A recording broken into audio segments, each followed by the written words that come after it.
Okay, this video is a part two of the video I've just started, and it's a continuation of the videos that I'm making based on emotional intelligence for immigrants and expats when they come to work in Germany.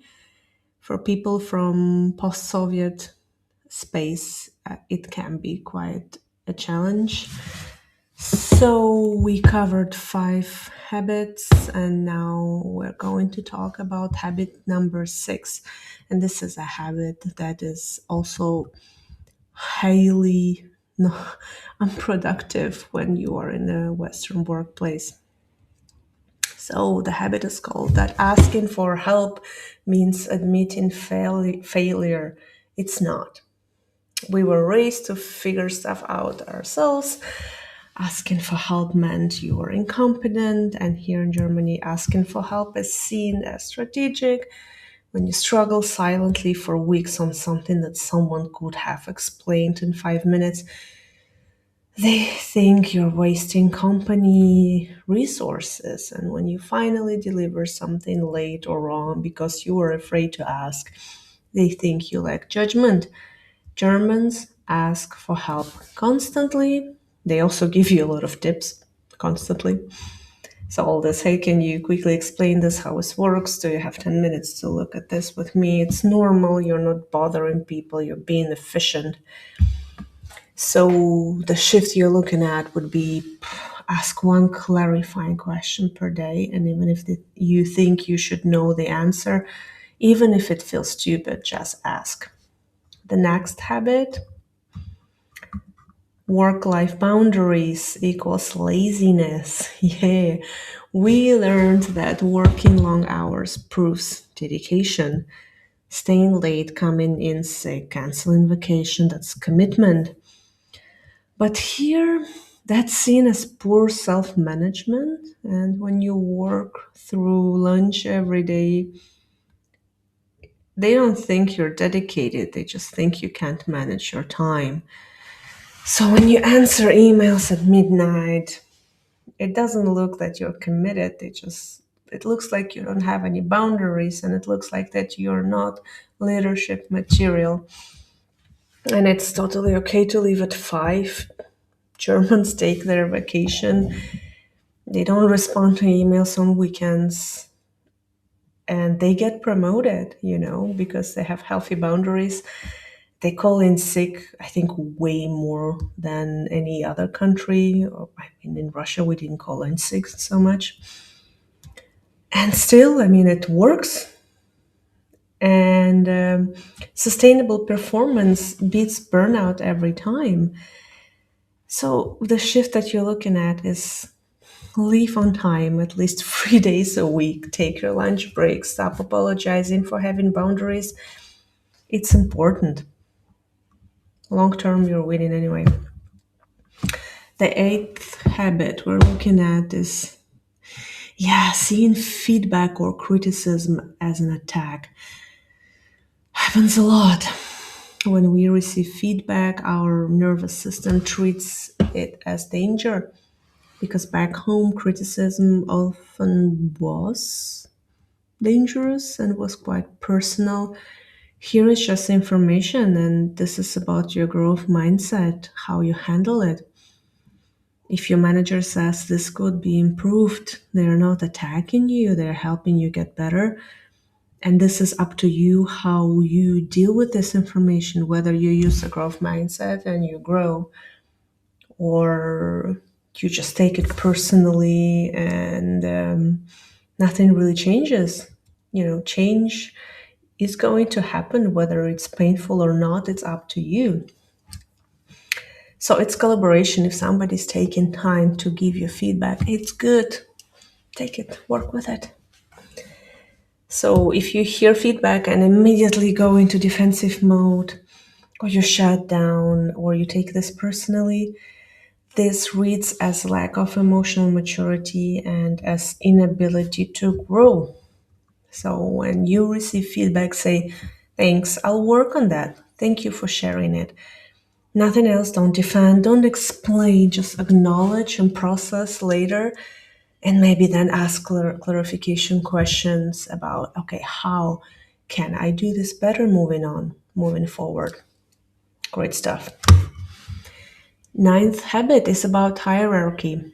Yes, that's important. We come from a culture where hierarchy is very different. Here it's quite flat.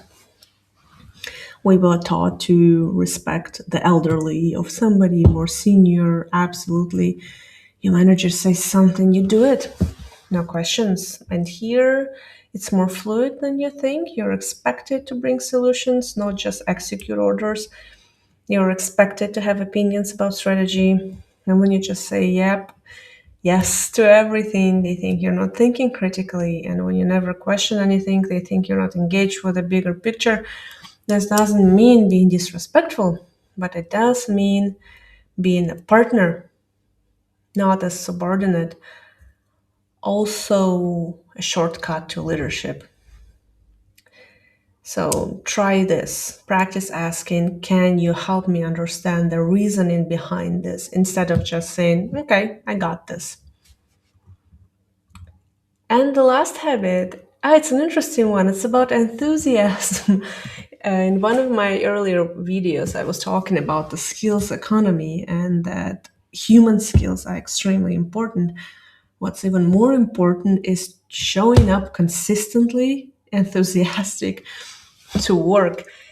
So I remember back in Russia and still when I visited last time, 2019, I think, we're skeptical of enthusiasm. It's like if somebody is too positive, well, I personally used to think they're fake or naive. And it changed after I spent some years in Germany. In the workplace, enthusiasm signals engagement.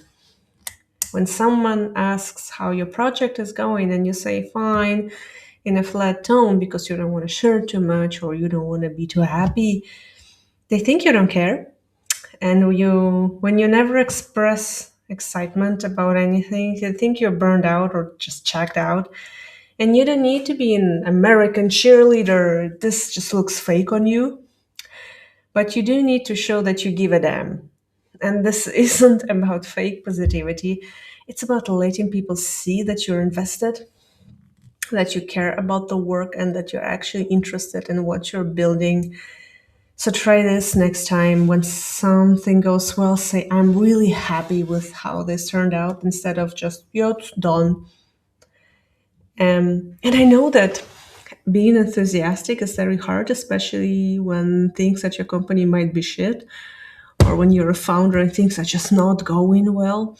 But literally, if you show up enthusiastically to a networking lunch, you show up enthusiastically to your LinkedIn subscribers and you post something, it attracts the right people. And best, of course, if you do it authentically. I do my best to be authentic 99% of the time. And this 1% of time, I might post something which is too positive. But it's important, I write my narrative, and my narrative is not miserable. I am happy about what I'm doing. Otherwise, I should not be doing this. I made a choice about this job. I made a choice about being a founder of this company. So I'm going to show up happily. Do I sometimes show up and share my struggles and my challenges and ask for help? Yes. But am I generally enthusiastic about what I'm doing? Yep, I am. And look, I'm not saying our way is wrong. I'm saying we're playing a different game than we were trained for. These habits saved us back home. They helped us. But in Germany, they're holding us back. But the good thing is they're just habits. Habits can change. And I went from being that person who sat silently in meetings to somebody who pitches ideas, challenges decisions, gets promoted, gets to be a founder. Took years. It was uncomfortable, but it was worth it. And yeah, this imposter syndrome and the social rejection is still there every time, I post a video or I go on LinkedIn. I cringe so hard, like, oh, damn it. But, the more you do it, the more you show up authentically, you find amazing people who will support you. You find clients and you find supporters in the workplace if you're an employee. And if this resonated with you, I write about this stuff constantly. I'll drop a link to my newsletter below. And also, by the way, if you're going for a layoff in Germany, so on a side note, check out my survival guide. I'll also drop it in the comments. I'm really experimenting with how this whole YouTube thing works. Good luck out there. You've got this.